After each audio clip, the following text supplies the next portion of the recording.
आपको ब्रह्मांड का एक रहस्य बता रहा हूँ। ये आपके भौतिक जीवन और आध्यात्मिक जीवन दोनों में आपको हेल्प करेगा।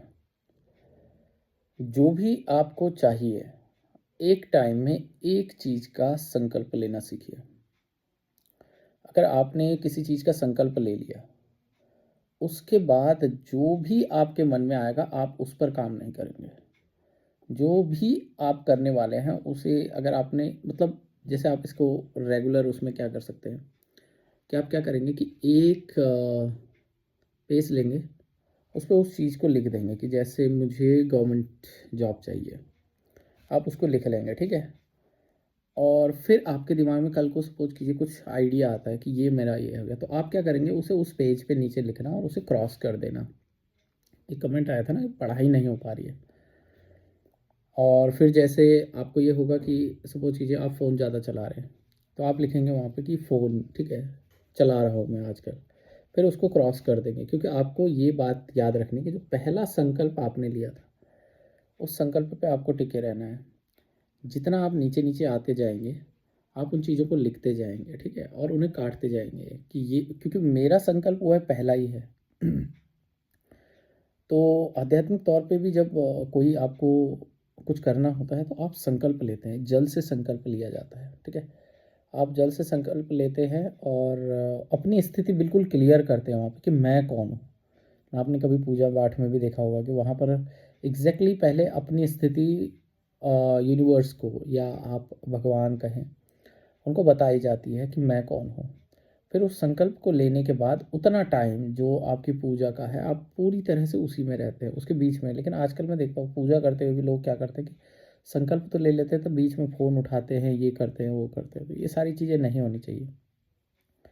आपने अगर 1 घंटे का संकल्प लिया है, 2 घंटे का संकल्प लिया है, तो आपको बस उसके अलावा कुछ नहीं दिखना चाहिए। तो आध्यात्मिक तौर पे भी आपको काफ़ी चीज़ें मिलेंगी। भौतिक तौर पे अगर आप किसी चीज़ की तैयारी कर रहे हैं, तो अगर आप लिखेंगे नहीं ना उसको, तो वो संकल्प बिखरा हुआ है। तो आपका संकल्प अभी कमज़ोर है, इसलिए आप पढ़ नहीं पा रहे हैं। जो भी, और ये आपके नज़रों के सामने होना चाहिए। आप कहीं दीवार पे इसे चिपका दीजिए, अपना संकल्प लिख लीजिए कि मुझे 6 महीने इसके अलावा मुझे कुछ नहीं करना। अगर आ गया कि हाँ, अब मुझे शादी में जाना है, बहुत इम्पोर्टेंट है यार, ये जो रिलेशन है ना, ये मुझे निभाना है और मुझे वहाँ जाना ही जाना है। लिखोगे और काट दोगे उसको, और कुछ भी हो जाए आपको नहीं जाना वहाँ, दुनिया इधर से उधर हो जाए। तो जो आपका संकल्प है ना, उसकी रिस्पेक्ट करनी बहुत ज़रूरी है।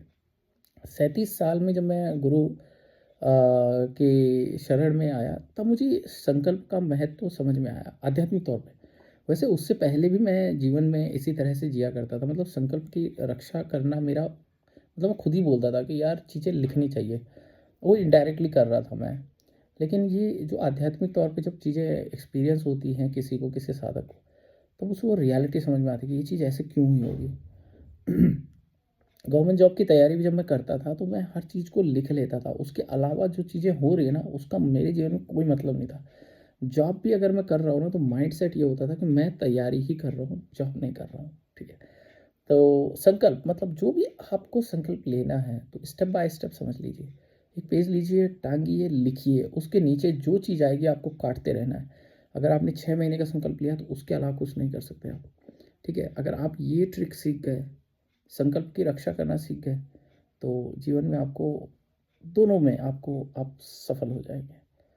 तो ठीक है, मिलते हैं अगले वीडियो में।